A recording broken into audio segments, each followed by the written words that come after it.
World War III would not begin the way most people imagine it. There would be no single explosion that changes everything in an instant. No dramatic announcement. No clear starting line. Instead, it would begin quietly, almost invisibly. In fact, when it starts, most people wouldn't even realize it has already begun. History has taught us something uncomfortable about war. The biggest wars are rarely started on purpose. They are born from mistakes, from misunderstandings, from moments where one wrong decision collides with fear, pride, and pressure. And in today's world, a world more connected, more armed, and more fragile than ever, the margin for error is dangerously small. World War III would begin with a trigger event, something that seems minor at first, something that doesn't look like the start of global destruction.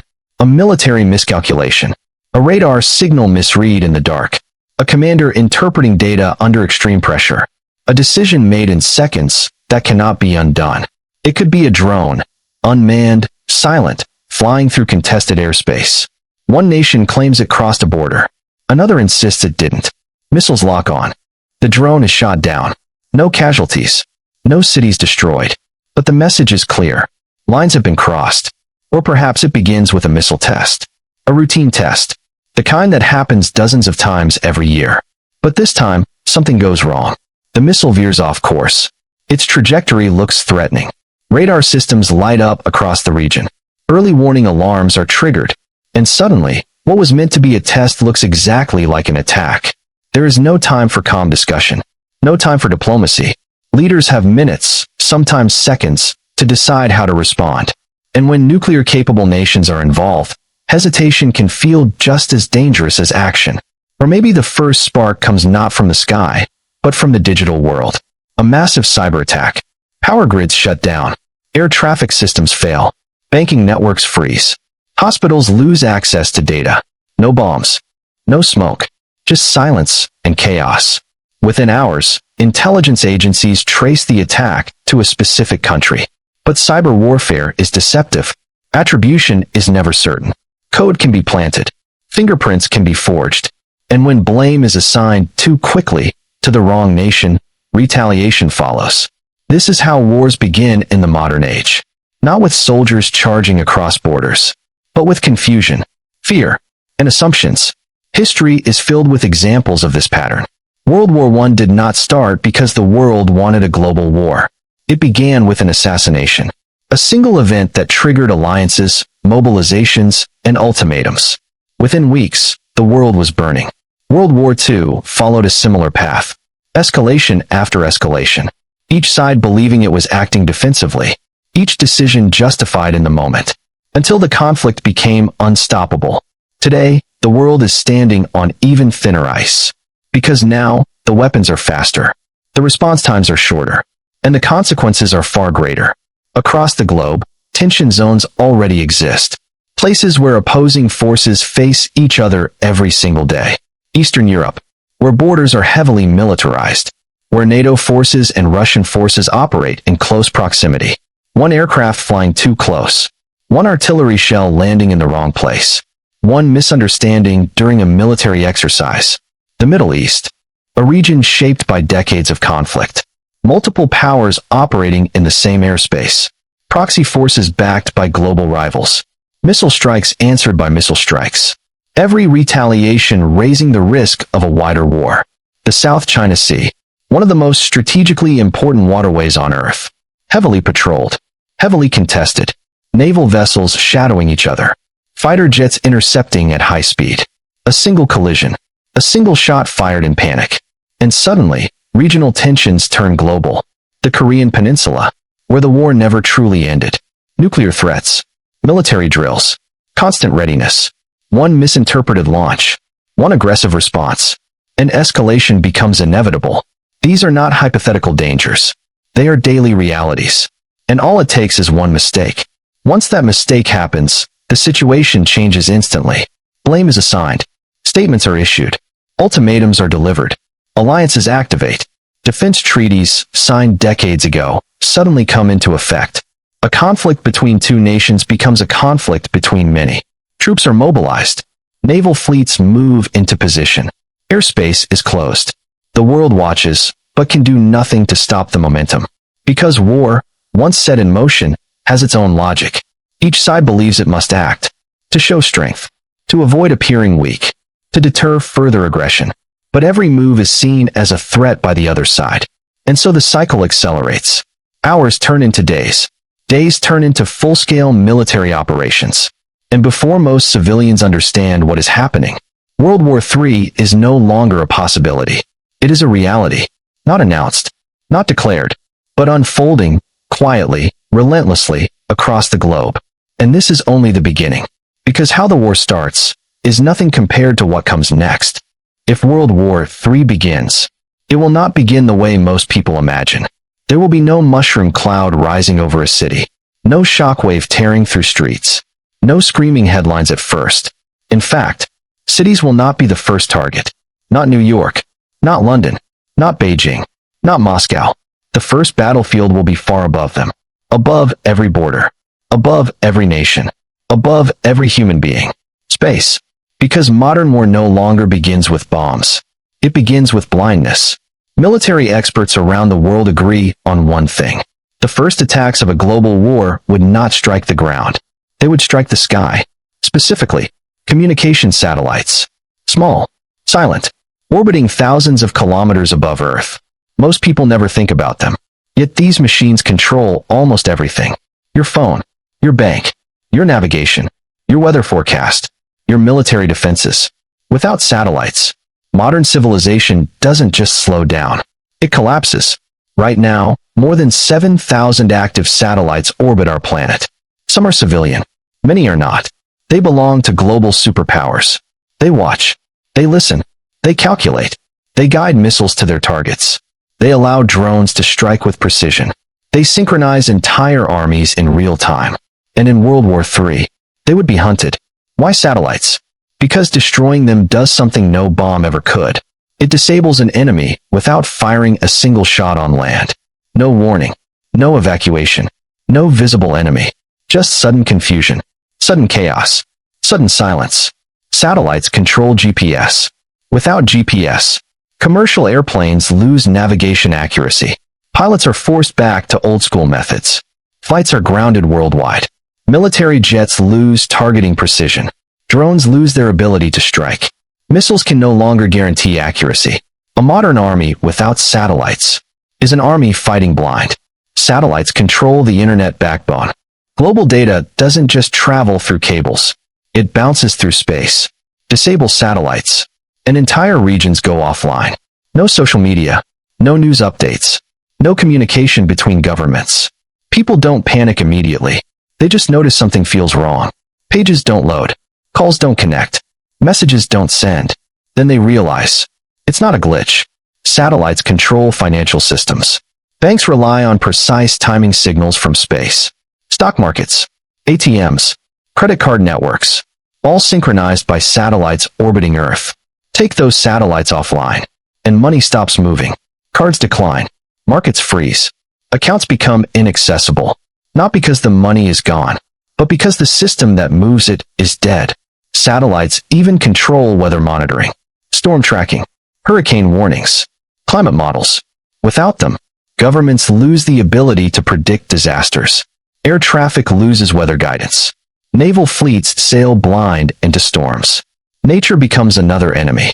Now imagine this. Multiple satellites fail at once. Not one, not two, dozens. Across different orbits. Across different nations. At the exact same moment. That is not an accident. That is an attack. In space, there are no explosions you can hear. No sound. Just debris drifting silently. A satellite goes dark. Then another. Then another. From Earth, nothing looks different. Cities still glow. Cars still move. People still sleep. But above them, the nervous system of civilization is being cut. And while the world looks upward, another war begins below. A war with no soldiers. No uniforms.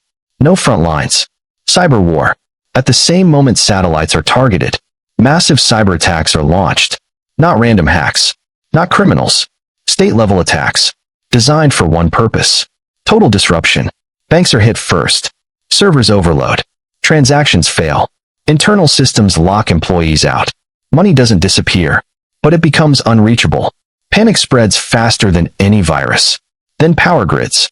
Control systems malfunction. Automatic safety shutdowns trigger. Entire cities lose electricity. No lights. No elevators. No traffic signals. Hospitals switch to emergency generators. And then, some of those generators fail too. Air traffic control systems are attacked. Radar screens freeze. Data feeds go dark. Controllers lose aircraft tracking. Flights are grounded midair. Emergency landings are ordered worldwide. The sky becomes as dangerous as the battlefield. Hospitals are next. Patient records vanish. Monitoring systems fail. Life support machines depend on networks. Doctors are forced to make decisions without data. Minutes matter. Lives are lost. Not from bombs, but from silence. This is the terrifying truth of modern war. You may never hear the first shot. You may never see the enemy. You may not even realize war has begun until everything you depend on stops working. No explosions. No warning. No countdown. Just systems failing one by one. Phones die. Lights go out. The internet disappears. And suddenly, the world becomes very quiet. Governments scramble. Military leaders race against time. But coordination itself depends on satellites. And those are already gone. Orders are delayed. Commands are misunderstood. Miscalculations happen. And in global war, a single mistake can trigger the unthinkable. This is why World War III would be unlike any war before it. It would begin invisibly, above our heads, inside our machines. Before the first city ever burns, the world would already be broken. And when people finally look up, when they finally realize what's happening, it may already be too late. Because the scariest weapon of modern war is not fire, not nuclear weapons, not armies. It is silence. Just silence. As the first reports break across the world, it does not feel real at first. There is no explosion, no mushroom cloud, no single moment people can point to and say, this is when it started. Instead, it arrives quietly, through screens. A breaking news banner crawls across televisions. Notifications vibrate in pockets. Phones light up in the dark. At first, people scroll. They read. They refresh. And then they read again. Because the words do not make sense. Because the implications are too large to absorb in a single moment. Something has happened. Something serious. Something global. And as the news spreads, panic follows. Not all at once. Not everywhere. Panic moves like a wave. Slow at first, then unstoppable. In offices, productivity stops. In classrooms, teachers pause mid-sentence. In airports, travelers look up at screens, suddenly unsure where they are going, or if they should go at all. Social media explodes with speculation, rumors, leaked footage, and half-confirmed statements. Every second brings a new theory. Every minute contradicts the last. Governments speak carefully, too carefully, and people notice. Within hours, the first systems begin to crack. Stock markets are always the most honest indicator of fear. They do not wait for confirmation. They do not wait for speeches. They react to instinct. And instinct says something is wrong. Screens turn red. Numbers fall faster than analysts can explain. Trading algorithms trigger sell-offs at speeds no human can control. In New York, in London, in Tokyo, in Shanghai, markets that took decades to build lose trillions in value in a single morning. Traders shout into phones that no one is answering anymore. Some freeze in disbelief. Others walk away from their desks, knowing there is nothing left to do. Within hours, financial news anchors stop pretending everything is under control. Words like correction disappear. Words like crisis replace them. Banks respond the only way they know how. They close. Not permanently, they say. Just temporarily. For safety. For stability. For review. Metal shutters roll down over glass doors. ATM lights flicker, then go dark. Online banking apps load endlessly, and then stop. People line up outside branches demanding answers that employees do not have. Because the truth is simple and terrifying. Money only works when everyone believes it will. And belief is evaporating. Across cities, ATMs flash error messages. Out of service. Transaction failed. Try again later. People try again. And again. And again. The sound of machines rejecting cards becomes a rhythm of anxiety echoing through streets. Cash disappears. Digital money becomes unreachable. Savings turn theoretical. And that is when the power begins to fail. At first, it is dismissed as coincidence. A maintenance issue. A local outage. But then another district goes dark. Then another. Entire neighborhoods lose electricity without warning. Traffic lights shut off. Elevators stop between floors. Hospitals switch to emergency generators.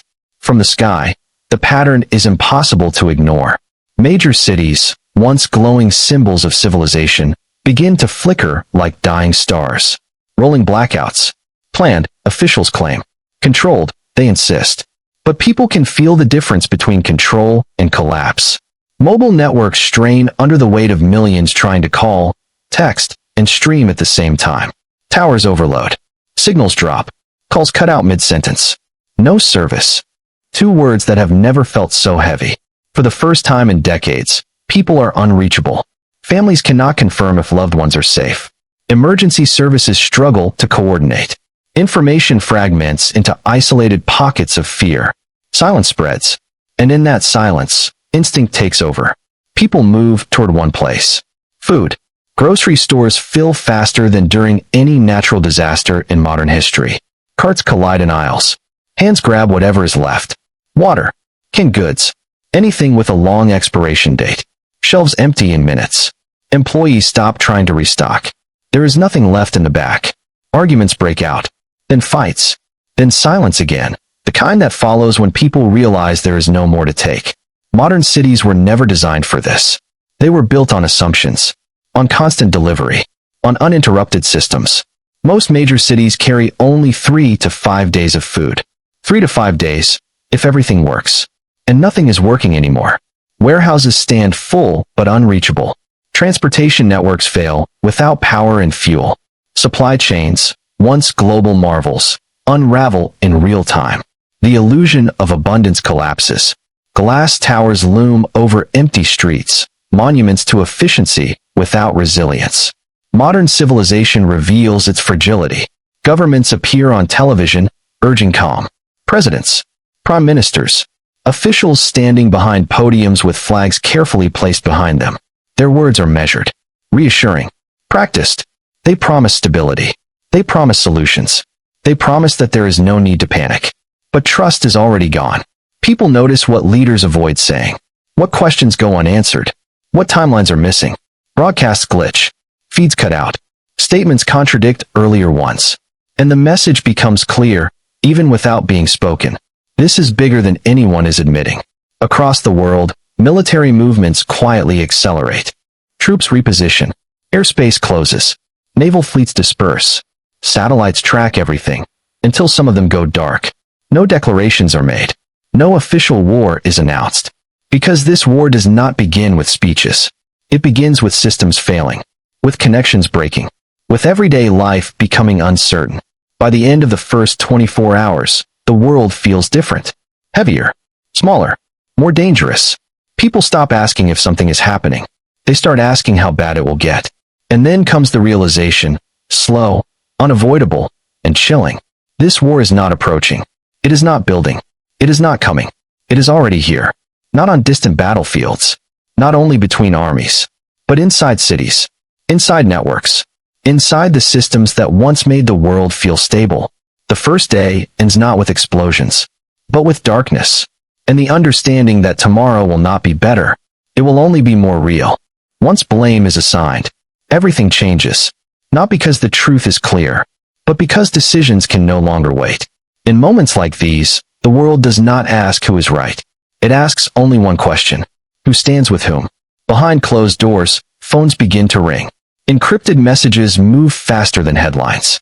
And documents written decades ago, documents most civilians have never read, suddenly become the most powerful forces on Earth.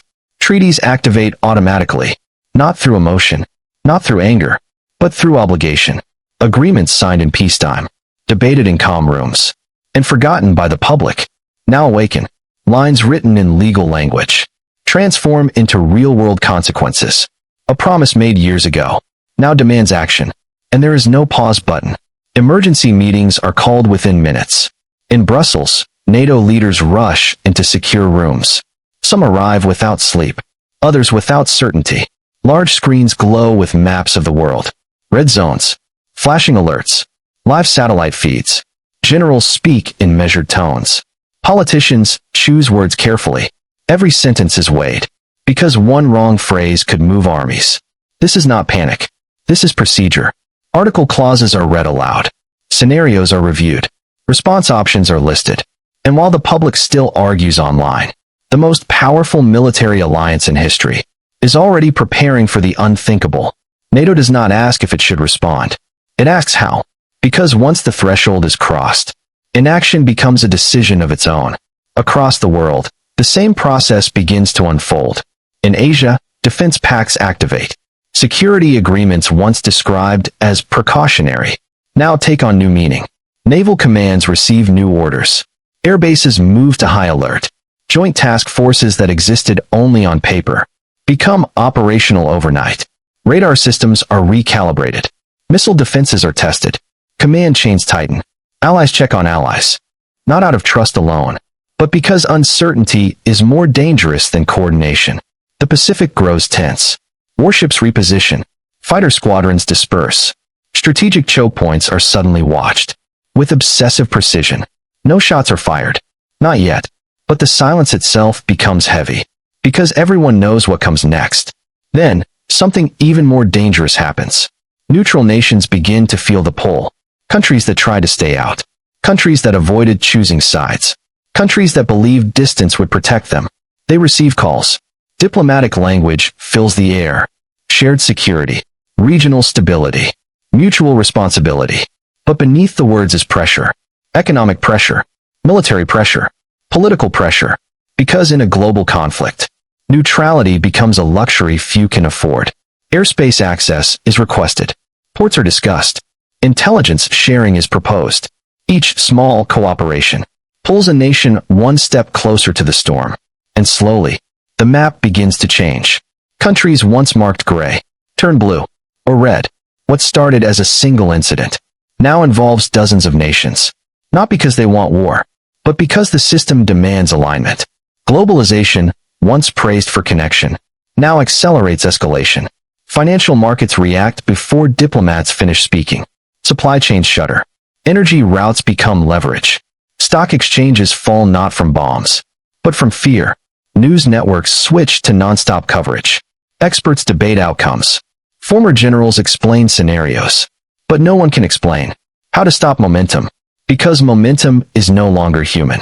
It is structural. Troops begin to mobilize. Quietly at first. Orders are issued without public announcements. Reservists receive messages on their phones. Military convoys move at night. Boots hit concrete. Engines hum in the dark. Cargo planes lift off with no insignia. This is not invasion. This is preparation. But preparation has a gravity of its own. Once soldiers are deployed, once equipment is positioned, once supply lines are active, turning back becomes politically impossible. Because standing down looks like weakness.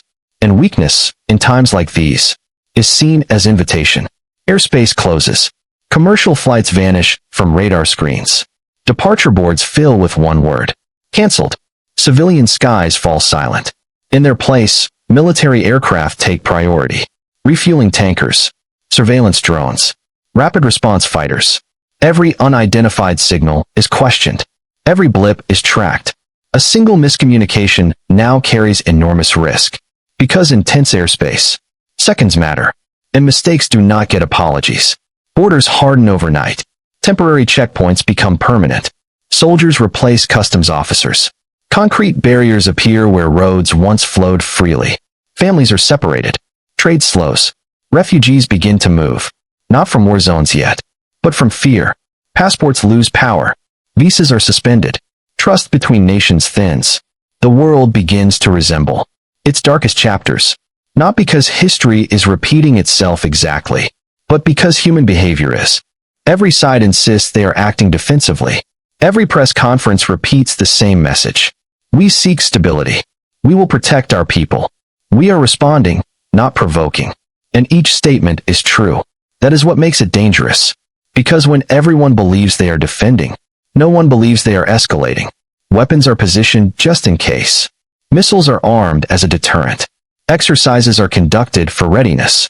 But readiness looks identical to preparation. And preparation, to the other side, looks like intent. History has taught this lesson again and again. Before every major war, leaders believed control was possible, that escalation could be managed, that lines would not be crossed, that rational actors would remain rational. But history does not move in straight lines.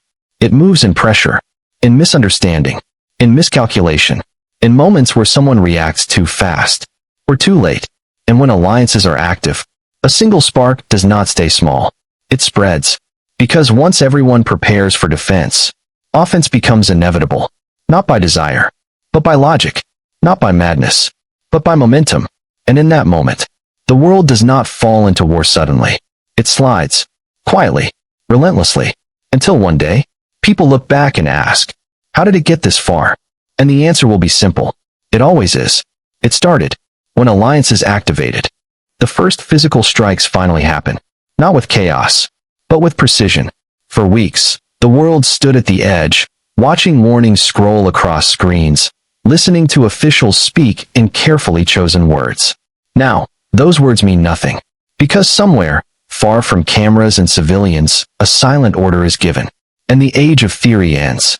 Missiles rise from hidden platforms with no emotion, no hesitation.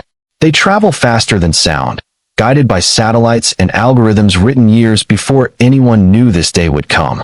Military bases are the first to feel it. Runways vanish in fire. Radar stations go dark in seconds. Command bunkers that were designed to survive everything discover that everything has finally arrived. These are not wild attacks. They are measured, calculated. Each strike sends a message, not just to the enemy, but to the world. This is no longer a warning. This is war. At sea, the conflict spreads across contested waters that diplomats argued over for decades. Now, diplomacy is replaced by steel. Warships move into firing positions as waves crash against armored hulls. Missiles streak low across the water. Explosions tear through the surface, sending pillars of fire and seawater into the air. Aircraft carriers launch fighters around the clock. Submarines, unseen and unheard, release weapons that change the balance of entire regions in minutes. No one announces these battles. They simply appear on maps, and then disappear again. Above it all, the skies fill with machines. Drones. Thousands of them. Some small and silent. Others large, armed, and watching everything. They patrol borders, cities, coastlines, and supply routes. They never get tired. They never blink. From the ground, people look up and feel something they've never felt before. The realization that the sky itself is no longer neutral. Cities are not yet the main targets, but they feel the shock. Lights flicker as power grids strain under sudden military demand. Factories stop mid-shift as fuel deliveries are redirected. Ports freeze as ships wait for orders that never come. Supply chains collapse quietly at first. Then all at once, fuel becomes scarce. Food prices surge overnight. Pharmacies run low. And suddenly, modern life, the kind built on speed and convenience, begins to slow and then fracture. Governments move quickly. Emergency laws are announced through broadcasts that interrupt every channel. Curfews are imposed until further notice. Borders close with no timelines, no explanations. Information becomes a weapon. What people see is filtered. What they hear is controlled. What they don't see is far more important than what they do. Social media goes dark in some regions. In others, it becomes flooded with conflicting narratives, each one claiming to be the truth. People don't know what to believe, only that something enormous is unfolding. Civilian life changes overnight. Not dramatically, but permanently. Work becomes optional. Movement becomes restricted. Survival becomes the priority.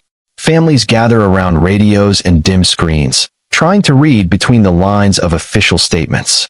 Some prepare quietly. Others deny what's happening, convinced this will pass. It won't. Because what the world has entered is not a battle, not a campaign, but a state of being. Total war readiness. Industries are repurposed. Factories that once produced consumer goods begin manufacturing components for conflict.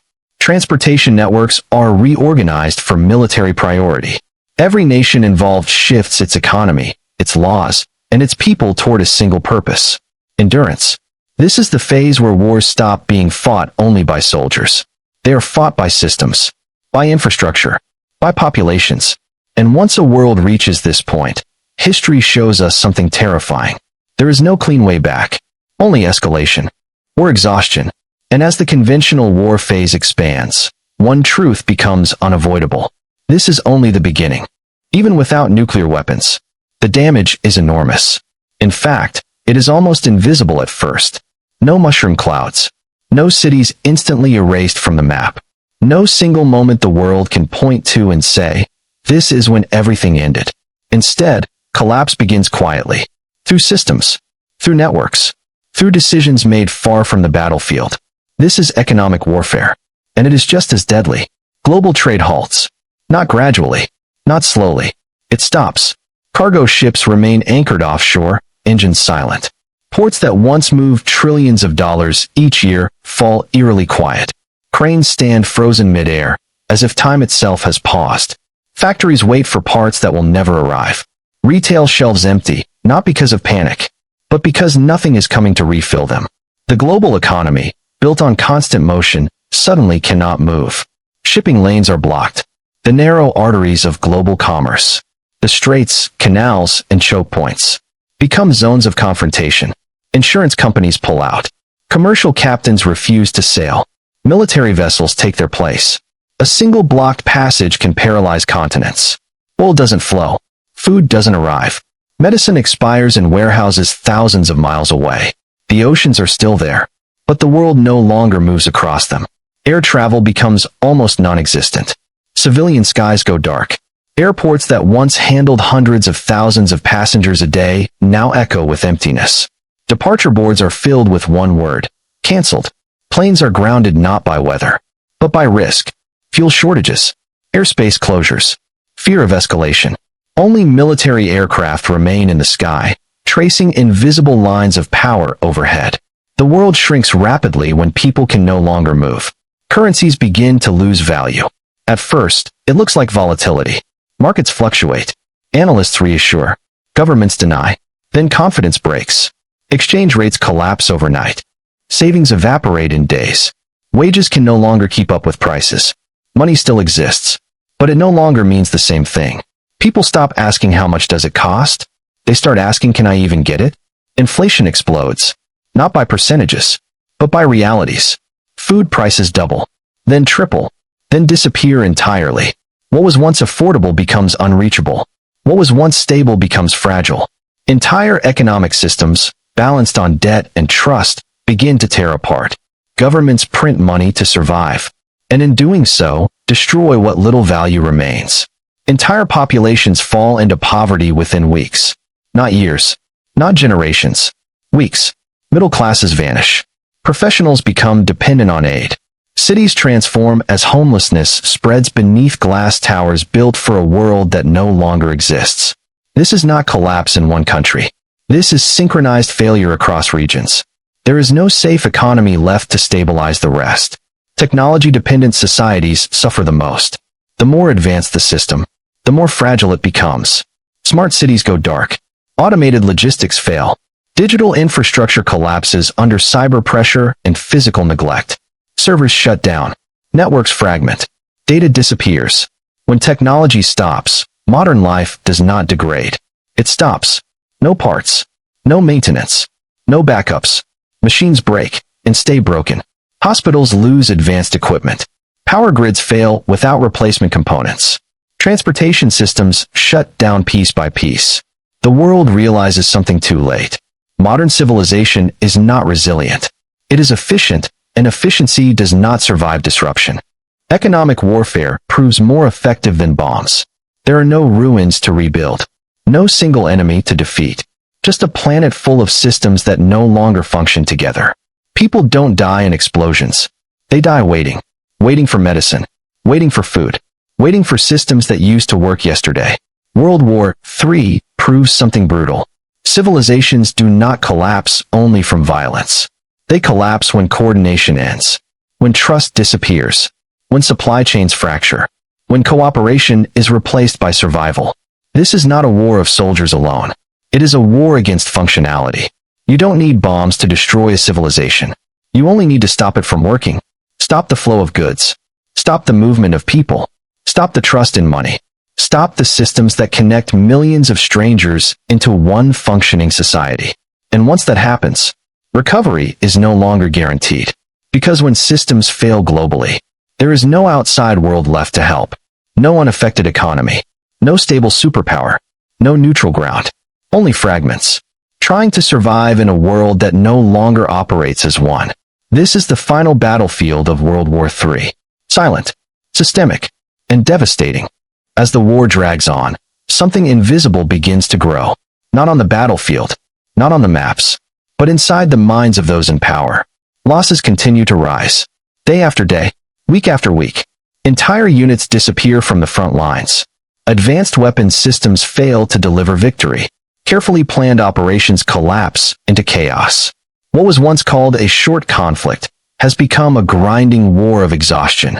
Every report delivered to command carries the same message.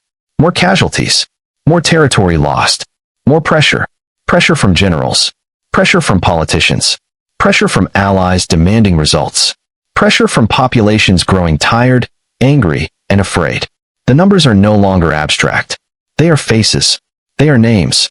They are cities erased from the map. And with every loss, the space for easy decisions disappears. Inside fortified command centers and underground bunkers, military leaders face choices no one should ever have to make. There is no good option left. Only bad ones. And worse ones. Continue the conventional war and risk total defeat. Escalate further and risk something far more dangerous. Maps glow on massive digital screens. Red zones spread wider each day. Commanders argue. Advisors whisper. Silence fills the room after every failed proposal. These are not emotional debates. They are cold, calculated, mathematical. Lives reduced to probabilities. Cities reduced to targets. And slowly, almost reluctantly, an unthinkable idea enters the conversation. Conventional weapons are no longer enough. Missiles have been fired. Drones have swarmed the skies. Navies have clashed across oceans.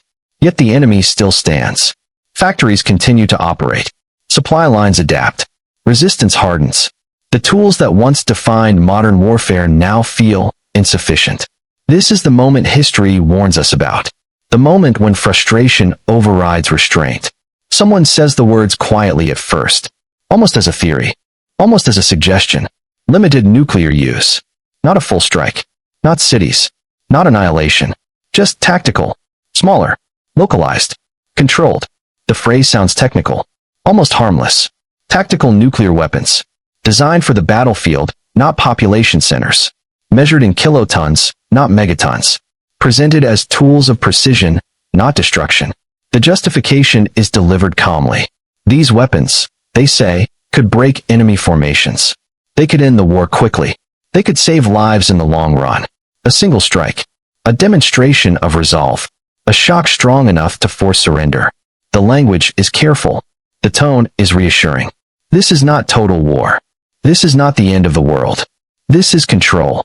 But history has heard these arguments before. In every era. In every great conflict. The belief that escalation can be managed. That destruction can be contained. That power, once unleashed, can still be restrained. History tells a different story. It reminds us that nuclear weapons do not exist in isolation. They exist in chains of command. In alliances. In doctrines built on retaliation. One strike does not end a war. It transforms it. Because the moment a nuclear weapon is used, even a small one, the rules collapse. Red lines vanish. Taboos shatter. What was once unthinkable becomes possible. And what is possible soon becomes inevitable. There is no such thing as a controlled nuclear war. There never has been. Every simulation confirms it. Every historical lesson warns against it. Escalation does not move in straight lines. It accelerates. One side responds. The other escalates. Allies are dragged in. Communication breaks down. Assumptions replace facts. Fear replaces logic. In the fog of war, restraint becomes weakness. And weakness becomes unacceptable. As leaders debate, the world waits. Cities continue their routines, unaware of how close history stands to a breaking point. Children go to school. Trains run on schedule. Lights glow in apartment windows. But beneath the surface, something heavy hangs in the air. The world holds its breath. Markets tremble. Diplomats issue vague statements. Emergency channels remain open all night. Every intelligence agency watches the same signals. Every military monitors the same alerts. A single movement, a single confirmation, a single order. In secure rooms, protected by meters of concrete and steel, fingers hover over authorization systems. Codes are reviewed, procedures rehearsed. The system is designed to move fast. Because in nuclear war, hesitation is considered fatal. One decision, one command, one message transmitted across satellites and cables. And in that moment, everything changes. Not gradually, not slowly, forever. Because once the nuclear threshold is crossed, there is no return to the world that existed before. Only a new reality, shaped by fire, fear, and consequences beyond calculation. This is the edge of history. This is the nuclear threshold. And humanity stands closer to it than it ever wants to admit. A single nuclear detonation changes everything. Not because of the size of the explosion, not because of the number of casualties, and not because the world has never seen such power before, but because once it happens, the rules that governed human survival for nearly a century no longer apply. This time, the unthinkable has crossed into reality. One detonation, one decision, one irreversible moment. The world pauses, not in peace, but in disbelief. Because this explosion was not an accident. It was not a malfunction. It was not a test. It was intentional. And in that instant, history divides itself into two eras. Before the first nuclear strike, and everything that comes after. Not a city, not a population center, not millions of civilians. A military target, a strategic installation, a hardened base, a location chosen carefully, deliberately. On paper, it is described as limited, contained, controlled. The language is clean, technical, comforting. But the message behind it is anything but. This was not restraint. This was a signal. A signal broadcast not through words or speeches, but through fire. A declaration made in light brighter than the sun. A warning written into the atmosphere itself. Because everyone understands what this means. If a nuclear weapon can be used once, it can be used again. And if it can be used again, then no threshold truly exists anymore. The illusion of safety collapses. Decades of deterrence theory, of red lines and doctrines and quiet agreements, disintegrate in a single flash. The world's leaders don't need translators. They don't need intelligence briefings. They already understand. The message is clear.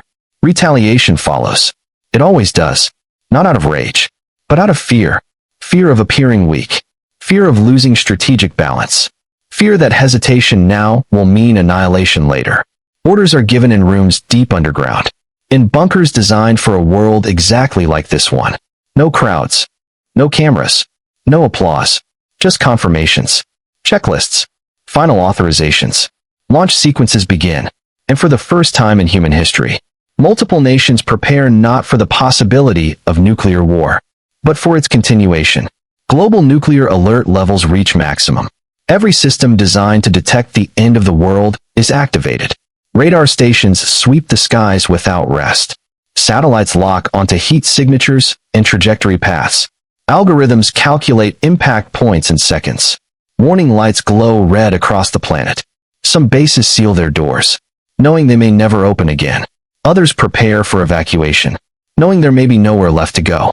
Time itself feels compressed. Minutes carry the weight of decades. Early warning systems stand ready, not waiting for certainty, but for probability. Because in nuclear war, certainty arrives too late. False alarms become terrifying possibilities. Blips on a screen could mean extinction, or nothing at all. Every nation knows the same truth. Once missiles are airborne, they cannot be recalled. Once retaliation begins, there is no pause button, no negotiation window, no second chance. Missiles sit armed, silent, motionless, held back only by human decision. Inside underground silos, inside mobile launch platforms, inside submarines hidden beneath the ocean, weapons capable of erasing civilizations. Wait patiently. They do not hate. They do not hesitate. They only obey. And for the first time, humanity stands face to face with its own creations, fully aware that pressing a button could end everything. Submarines move into position, invisible, untraceable, drifting beneath ice caps and deep ocean trenches, each one carrying enough firepower to destroy entire nations on its own. Their crews operate in silence. No contact with the surface. no knowledge of what may already be happening above them. They are the final guarantee, the last survivors, and potentially, the last executioners. For the first time, humanity faces a real possibility. Not theoretical, not speculative, not the subject of movies or history books, but real. A future where cities do not rebuild, where ecosystems do not recover, where civilization does not continue. A future where the question is no longer, who wins, but who is left? Extinction not by accident, not by asteroid, not by disease, not by natural disaster, but by choice, by calculated decisions made under pressure, by systems designed for deterrence, but activated for survival, by leaders believing that escalation is safer than restraint. This is the true horror, not the weapons, but the fact that humanity built them, deployed them, and now stands ready to use them fully aware of the consequences. At the point of no return, there are no heroes, only decisions. And once those decisions are made, there is no rewind, no correction, no lesson learned afterward, only silence. This is the moment history will never forget. Not because it was sudden, but because it was preventable. 4 years, the world lived on the edge of escalation. Warnings were issued. Red lines were drawn. Treaties were signed, and quietly ignored. And now, the final barrier collapses. Nuclear exchanges escalate. Not all at once. Not everywhere. But enough. Enough to cross a threshold humanity promised it would never cross again. Missiles launch in response to missiles. Retaliation follows retaliation. Command systems work exactly as designed. Cold, automatic, obedient. There is no single decision maker anymore. No single moment to stop it. The unthinkable doesn't arrive screaming. It arrives logically, predictably, inevitably. Then, the targets change. Military installations are no longer enough. Deterrence fails. Messages are no longer being sent. Now, pressure demands finality. Major cities are hit. Not because they are strategic, but because they are symbolic. Because cities represent people, economies, culture, memory. In seconds, skylines built over centuries vanish. Concrete turns to dust. Steel bends like paper. Glass becomes airborne weapons.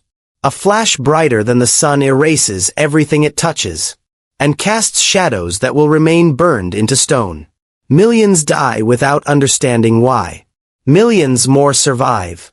Just long enough to understand exactly what has happened. Infrastructure vanishes in seconds. The system's modern civilization depends on power grids, communication networks, transportation arteries, are not damaged. They are erased. Electricity dies instantly. Water stops flowing. Satellites fall silent. The digital world disappears without a farewell. No internet. No navigation. No coordination. Airports become useless concrete fields. Highways clog with abandoned vehicles. Ports burn uncontrollably. The illusion of control collapses. Modern society was never designed for silence. And now, silence spreads faster than fire. Medical systems collapse. Hospitals, already overwhelmed, lose power, staff, and supplies. Generators fail. Ventilators stop. Operating rooms go dark mid-procedure. Doctors are forced to choose who lives and who is left to die. Not because they lack skill, but because they lack time, equipment, and hope. Governments attempt to respond. Emergency broadcasts are prepared, but there is no audience left to hear them. Command chains fracture. Leadership disappears. Not always killed. Sometimes simply cut off. Law loses meaning. Authority becomes a memory. The idea of a nation begins to dissolve. Survivors emerge into a world that no longer recognizes them. Radiation falls like invisible snow. Breathing becomes dangerous. Water becomes poison. Food runs out within days. Panic follows hunger. Violence follows panic.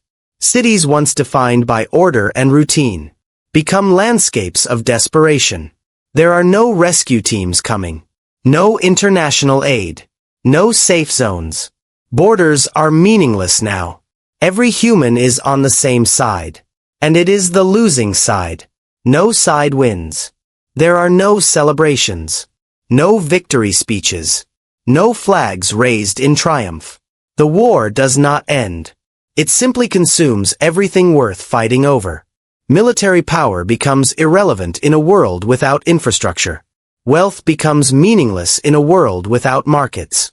Ideology collapses in a world without followers. The concept of enemy fades. Because survival has no nationality. Silence begins to dominate the planet. Not peaceful silence, but the heavy, suffocating silence of absence. No traffic. No aircraft. No cities humming in the distance. Only wind moving through ruins. Fire crackling where neighborhoods once stood. And the occasional echo of a human voice. Calling out. Hoping someone, anyone, will answer. Most never receive a reply. From space, Earth still looks beautiful. The oceans remain blue. The clouds still drift. The planet keeps turning. But the lights are gone. Months have passed since the last missiles fell. Months since the final alarms screamed into the sky.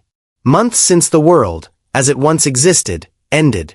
What remains is barely recognizable. Cities that once glowed at night are now dark silhouettes on the horizon. Skylines that symbolized power, progress, and pride stand broken and hollow, their steel frames twisted like bones after a long-forgotten battle. Roads lead nowhere. Borders mean nothing.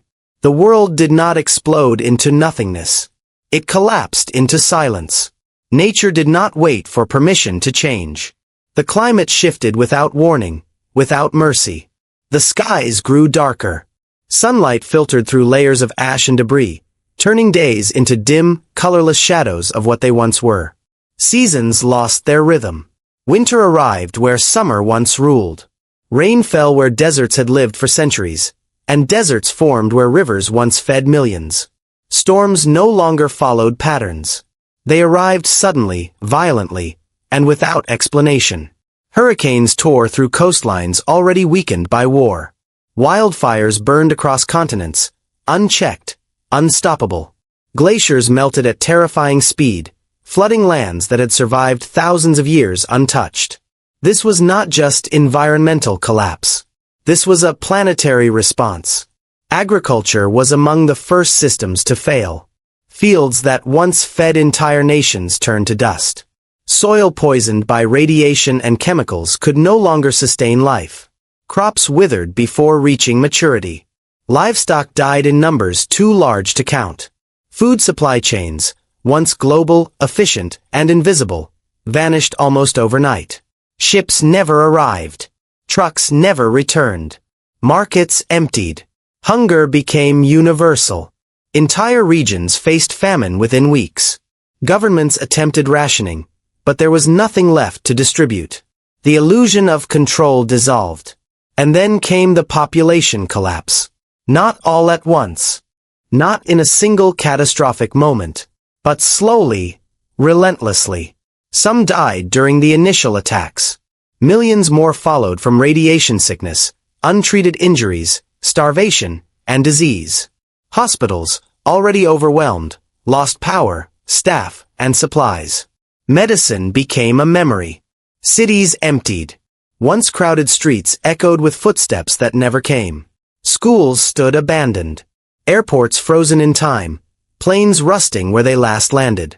Humanity did not disappear, but it thinned. Drastically. Irreversibly. Technology, once humanity's greatest strength, became useless without power. Satellites drifted silently in orbit, no longer communicating with the world below. Servers shut down. Networks collapsed. Data, the foundation of modern civilization, vanished in seconds. Smartphones became empty shells. Computers blacked out. Weapon systems powered down and were left where they stood, monuments to a lost age. Without electricity, there was no internet. Without the internet, there was no coordination, no information, no global awareness. The digital world died quietly. And with it, the illusion that progress was permanent. Knowledge survived only where people remembered it. Books burned. Libraries collapsed. Universities fell silent. What remained lived inside human minds, fragile, imperfect, and fading with every passing generation. Former engineers explained machines that no longer existed. Doctors described treatments they could no longer perform. Teachers spoke of history to children who had never seen the world they described. Stories replaced screens. Memory replaced data. Humanity was pushed backward. Not by choice. Not by ideology. But by consequence. Decades were lost in a single year. Centuries vanished in a generation. Communities reverted to basic survival. Fire replaced electricity. Hand tools replaced machines. Trade replaced currency. Old world symbols, flags, titles, borders, held no meaning in a world where survival mattered more than identity. The geopolitical order that once dominated Earth dissolved completely. No superpowers remained. No alliances. No deterrents. Only people. Scattered. Struggling. And among the survivors, one question echoed everywhere. Spoken aloud in some places, whispered in others, but always present. Was this inevitable? Was humanity always destined to destroy itself? Were the warnings ignored because collapse was unavoidable? Or because power made leaders blind? People searched the ruins for answers. They found fragments of old speeches. Broken monuments. Images of leaders shaking hands, signing agreements, promising peace. Promises that meant nothing in the end. Another question followed. Heavier, more painful. Could this have been stopped? Could a single decision have changed the outcome? Could diplomacy have held? Could restraint have won over fear? Or was the final war simply the result of thousands of smaller choices, each justified, each defended, each leading closer to the edge? There are no clear answers. Only lessons written in ash and silence. The earth still turns. The sun still rises, filtered through scarred skies.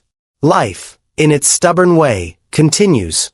But the world that remains is not the one that was lost. It is quieter, slower, more fragile, and forever changed.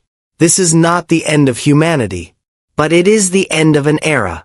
A reminder, carved into the planet itself, that civilization is not guaranteed, and that the future is shaped not by power alone, but by the choices made when destruction seems easiest. Silence follows. World War III did not end the way wars are supposed to end. There was no final battle where one side collapsed. No surrender document signed under bright lights. No victory parade. No moment where the world could point to a single second and say, this is where it stopped. It didn't end with resolution. It ended with exhaustion. The kind of exhaustion that comes not from defeat, but from emptiness. From reaching a point where there is nothing left to gain, and nothing left to lose. The guns did not fall silent because peace was achieved. They fell silent because there was no one left with the strength to pull the trigger. Nations didn't step back out of wisdom. They stepped back because their economies were hollowed out, their cities were broken, and their people were barely surviving. The war consumed everything it touched. Power grids failed. Markets collapsed.